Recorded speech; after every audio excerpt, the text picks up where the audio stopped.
तीन साधु और एक विधवा महिला की रोचक कहानी। साधुओं ने कैसे की इच्छा पूरी।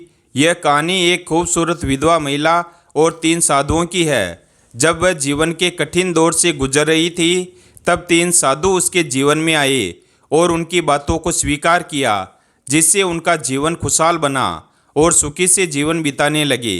गांव का नाम था झरनावाड़ी, जो चारों ओर हरियाली से घिरा हुआ था। वहाँ की आबादी ज़्यादा नहीं थी, लेकिन लोग एक दूसरे से परिचित थे। उसी गांव में कमला नाम की एक महिला, जो अपने पति घनश्याम के साथ छोटे से घर में बहुत खुश थी। उसका जीवन एक आदर्श गृहिणी की तरह था। वह सुबह जल्दी उठकर घर का सारा कामकाज निपटाती, फिर अपने पति के साथ खेतों में काम करती। उसकी मेहनत और स्नेह से घर में हमेशा सुख शांति बनी रहती। लेकिन भाग्य को यह सुखद जीवन रास नहीं आया।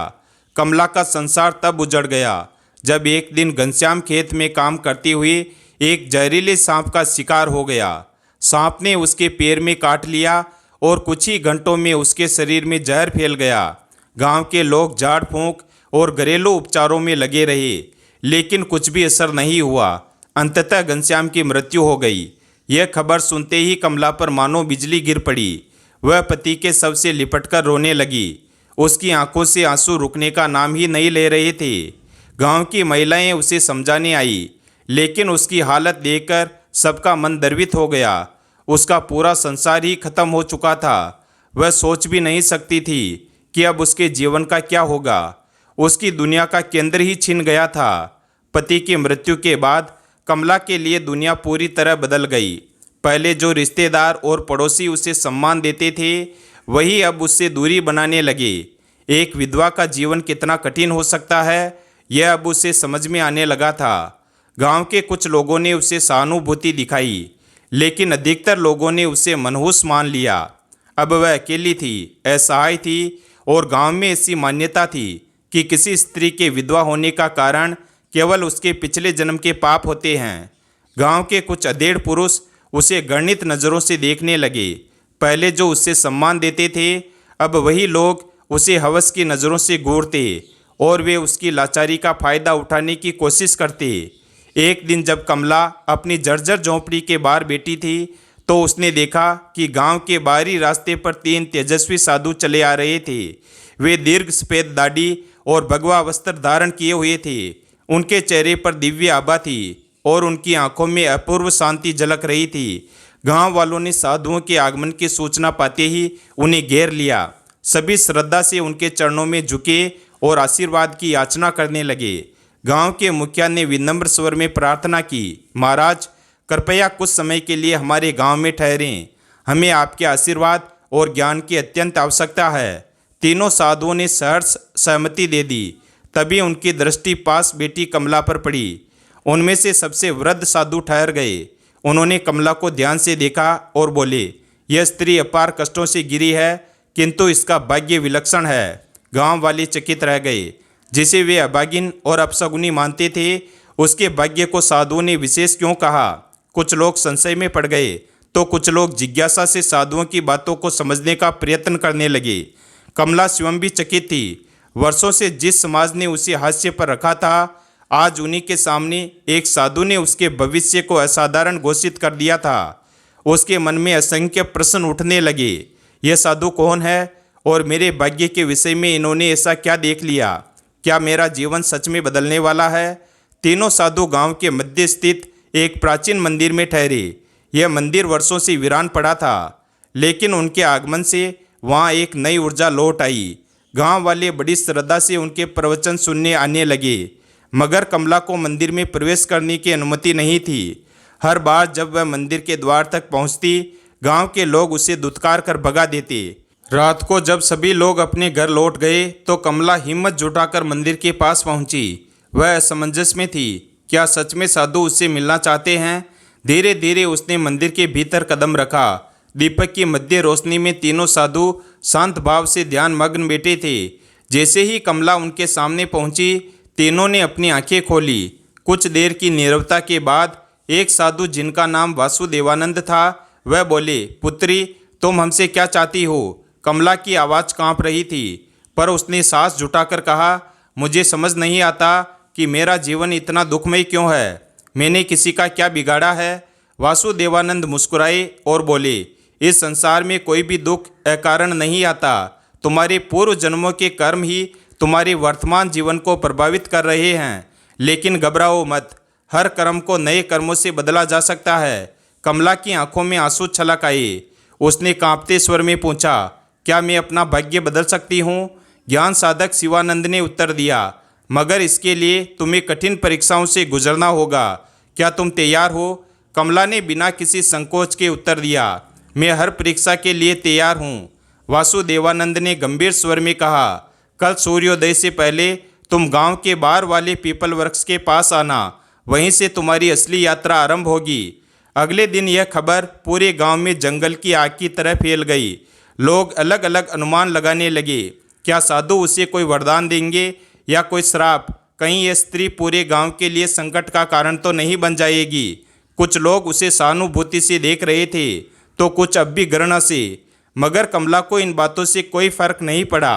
रात के समय वह गांव के बाहर जंगल के किनारे पहुंची। वहां पहले से ही तीनों साधु वासुदेवानंद, दयानंद और शिवानंद खड़े थे। हवा में एक रहस्यमय शांति थी। वासुदेवानंद बोले, पुत्री, तुम्हें इस जंगल में पूरी रात अकेले बितानी होगी। यदि तुमने भय को पराजित कर लिया तो तुम पहली परीक्षा उत्तीर्ण कर लोगी। कमला का दिल जोर से धड़कने लगा। घना जंगल, अंधेरी रात और अनजान खतरे, यह सब सोचकर ही उसकी रीढ़ में सिरन दौड़ गई। लेकिन उसने अपने भीतर के साहस को समेटा और हामी भर दी। तीनों साधु जंगल के अंधकार में लुप्त हो गए। अब वह बिल्कुल अकेली थी। जैसे जैसे रात गहराने लगी, जंगल का माहौल डरावना होता गया। सूखी पत्तियों की सरसराहट, उल्लुओं की भयंकर आवाज़ें और हवा में अजीब सी फुसफुसाहटें गूंजने लगी। अचानक उसे महसूस हुआ कि कोई परछाई उसकी ओर बढ़ रही है। उसका दिल जोर जोर से धड़कने लगा। क्या यह कोई जंगली जानवर है या कोई आत्मा? उसके पैर कांपने लगे। एक पल को लगा कि वह भाग जाए, मगर तभी उसे शिवानंद की कही बात याद आई, यदि तुमने भय पर विजय पा ली तो तुम परीक्षा पास कर जाओगी। कमला ने अपनी आंखें बंद की और गहरी सांस ली और मन ही मन कहा, मुझे डरना नहीं चाहिए, मेरे साथ भगवान है। मेरा भय केवल मेरे भीतर है, बाहर कुछ नहीं। धीरे धीरे परछाई धुंधली होने लगी और कुछ ही देर में विलीन हो गई। जंगल अब भी रहस्यमय था, मगर कमला के भीतर का भय जैसे जलकर राख हो गया था। पूरी रात वह अपने डर से जूझती रही, लेकिन हर बार उसने अपने मन को शांत किया और अपने भीतर की रोशनी को जलाए रखा। सुबह की पहली किरण के साथ कमला ने रात की सांस ली। जब वह उठी तो महसूस हुआ जैसे उसने कोई नया जन्म लिया हो। कुछ ही देर में तीनों साधु उसके सामने आ खड़े हुए। दयानंद ने प्रसन्न होकर कहा, पुत्री, तुमने अपनी पहली परीक्षा सफलतापूर्वक उत्तीर्ण कर ली। अब तुम्हारे जीवन में बड़ा परिवर्तन आने वाला है। कमला की आंखों में आत्मविश्वास की चमक थी। अब उसे समझ आ गया था कि भय केवल मन का भ्रम होता है। यदि हम उसका सामना करें तो वह खुद ही समाप्त हो जाता है। पहली परीक्षा में भय पर विजय प्राप्त करने के बाद कमला के मन में आत्मविश्वास जाग उठा। अब वह अपने दुखों को भाग्य की कठपुतली मानने के बजाय उन्हें चुनौती देने के लिए तैयार थी। उसे एहसास हुआ कि जीवन में परिवर्तन केवल इच्छाओं से नहीं, बल्कि साहसिक कर्मों से आता है। वासुदेवानंद बोले, पुत्री, तुमने भय को परास्त कर दिया, परंतु आगे की यात्रा और कठिन होगी। अगली परीक्षा त्याग की है। क्या तुम इसके लिए तैयार हो? कमला ने सिर झुकाकर उत्तर दिया, मैं तैयार हूँ। दयानंद ने गंभीर स्वर में कहा, त्याग केवल धन, वस्त्र या किसी भौतिक वस्तु का नहीं होता। सच्चा त्याग वह है जिसमें हम अपनी सबसे प्रिय चीज को छोड़ने का साहस रखते हैं। आज तुम्हें उसी का त्याग करना होगा जो तुम्हारे हृदय के सबसे करीब है। कमला का मन विचलित हो गया। उसके पास वैसे भी अधिक कुछ नहीं था, मगर फिर उसे अपने स्वर्गीय पति घनश्याम की तस्वीर याद आई। यही एकमात्र निशानी थी जो उसे उनके प्रेम की याद दिलाती थी। जब भी वह अकेली महसूस करती तो उसके पति की तस्वीर को देखकर सुकून पाती थी। उसकी आंखों में नमी आ गई। कांपते स्वर में उसने पूछा, क्या मुझे अपने पति की तस्वीर छोड़नी होगी? शिवानंद मुस्कुराती हुई बोली, यदि वही तुम्हारे लिए सबसे प्रिय है तो हाँ, लेकिन याद रखना, त्याग तभी सार्थक होता है जब वह पूर्ण मन से किया जाए। जब तक तुम स्वयं इसके लिए तैयार नहीं हो, हम तुम्हें बाध्य नहीं करेंगे। कमला गहरे विचारों में डूब गई। यह तस्वीर उसके अतीत की अंतिम स्मृति थी। क्या वह इसे छोड़ सकती है? क्या यह त्याग सही होगा? मगर फिर उसे एहसास हुआ कि यह तस्वीर केवल उसे बीते कल से बांध कर रख रही थी। वह हर रोज़ इसे देखकर उसी दर्द में डूबी रहती थी, उसी अधूरे प्रेम की पीड़ा को दोहराती थी। यदि उसे अपने जीवन को नए सिरे से संवारना है तो उसे अतीत से मुक्त होना ही होगा।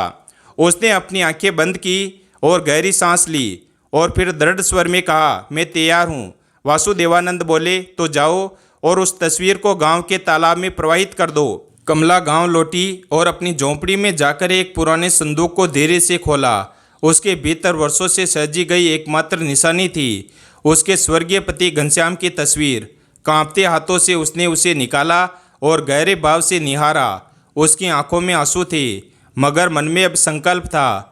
गांव के कुछ लोगों ने उसे तालाब की ओर जाते देखा और फुसफुसाने लगे, ये पागल हो गई है, अपने पति की निशानी क्यों फेंक रही है?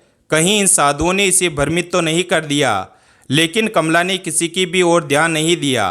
वह धीरे धीरे तालाब के किनारे पहुंची, जहां पानी की लहरें शांत थी।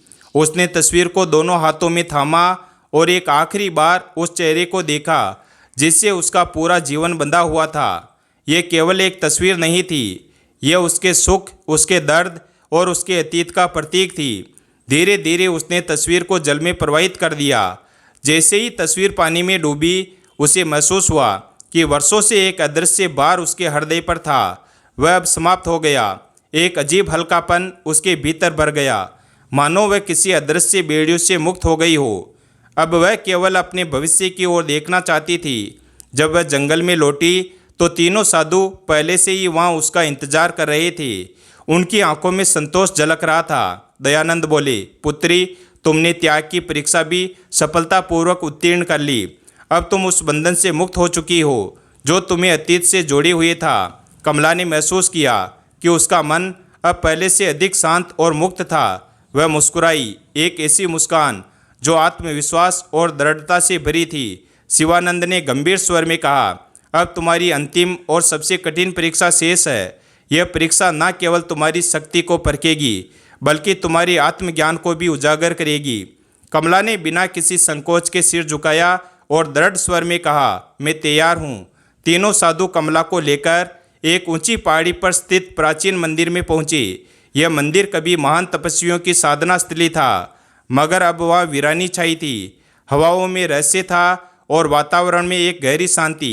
वासुदेवानंद ने मंदिर के द्वार पर खड़े होकर धीमे स्वर में कहा, अब तुम्हारी आत्मा की परीक्षा होगी। तुमने भय और मोह को त्याग दिया, लेकिन अब तुम्हें यह सिद्ध करना होगा कि तुम केवल अपने लिए नहीं बल्कि दूसरों के लिए भी जी सकती हो। कमला ने प्रश्न किया, मुझे क्या करना होगा? दयानंद गंभीर स्वर में बोले, गांव में एक वृद्ध महिला रहती है जिसका कोई सहारा नहीं है। वह बीमार और भूखी रहती है। तुम्हें अपनी झोंपड़ी उसे सौंपनी होगी और अपना सारा भोजन भी उसे अर्पित करना होगा। कमला चौंक गई। उसकी झोंपड़ी भले ही छोटी थी, मगर वही उसकी एकमात्र शरण थी। वह अपना घर छोड़कर कहाँ जाएगी? इससे पहले कि वह कुछ कहती, शिवानंद आगे बोले, इसके बाद तुम्हें 7 दिन जंगल में रहकर तपस्या करनी होगी, बिना भोजन और जल के। यह परीक्षा तुम्हारे धैर्य, संकल्प और समर्पण की होगी। यदि तुम इसे पूरा कर लेती हो तो तुम्हारी आत्मा सच्ची मुक्ति की ओर बढ़ेगी। कमला स्तब्ध रह गई। अब तक की परीक्षाएं कठिन थी, मगर यह परीक्षा असंभव लग रही थी। क्या वह अपना घर और भोजन छोड़ सकती थी? क्या वह 7 दिन बिना कुछ खाए पिए जीवित रह सकेगी? मगर फिर उसे साधुओं की बातें याद आई। सच्ची शक्ति शरीर में नहीं, मन में होती है। यह उसका अंतिम परीक्षण था। उसे यह भी पार करना था। उसने संकल्प लिया, अपनी आंखों में दृढ़ता भरी और कहा, मैं यह करने के लिए तैयार हूँ। कमला ने बिना किसी संकोच के अपनी झोंपड़ी और भोजन उस वृद्ध महिला को अर्पित कर दिया। गांव के लोग यह देखकर दंग रह गए। ये क्या कर रही है? अपना सब कुछ क्यों छोड़ रही है? कहीं यह सच में साधुओं के प्रभाव में तो नहीं आ गई? लोगों की फुसफुसाहटें उसके कानों तक पहुंची, मगर उसने बिना कोई उत्तर दिए अपनी राह पकड़ी और जंगल की ओर बढ़ गई। पहला दिन कठिन था। भूख उसकी चेतना को झकझोर कर रही थी, मगर उसने अपने विचारों को भटकने नहीं दिया। वह एक वृक्ष के नीचे बैठकर ध्यान में लीन हो गई। दूसरे दिन उसे प्यास ने सताना शुरू किया। होठ सूखने लगे, शरीर थकान से भर गया, मगर उसने अपनी इच्छा को वश में रखा। उसने स्वयं को समझाया, यह बस शरीर की एक परीक्षा है, आत्मा को इससे क्या लेना देना। तीसरे दिन उसका शरीर कमजोर होने लगा, पैरों में कंपन था, मगर मन अब भी अडिग था। उसने हार मानने से इनकार कर दिया। चौथे दिन उसे लगा कि अब वह और सहन नहीं कर पाएगी। सिर चकराने लगा, दृष्टि धुंधली होने लगी, मगर तभी उसे साधुओं की बातें याद आई। सच्ची शक्ति शरीर में नहीं, मन में होती है। यह सोचते ही उसे अपने भीतर से एक ऊर्जा का प्रवाह महसूस हुआ। उसने अपनी चेतना को शरीर से अलग कर ध्यान में प्रवेश किया। 5वें और 6ठे दिन तक वह पूरी तरह ध्यान में डूब चुकी थी। अब उसे भूख प्यास का अनुभव ही नहीं हो रहा था। यह कोई साधारण अवस्था नहीं थी, यह आत्मा की गहराई में उतरने की स्थिति थी। 7वें दिन जब सूरज उगा तो कुछ अद्भुत हुआ। कमला की आत्मा एक नई ऊर्जा से भर उठी।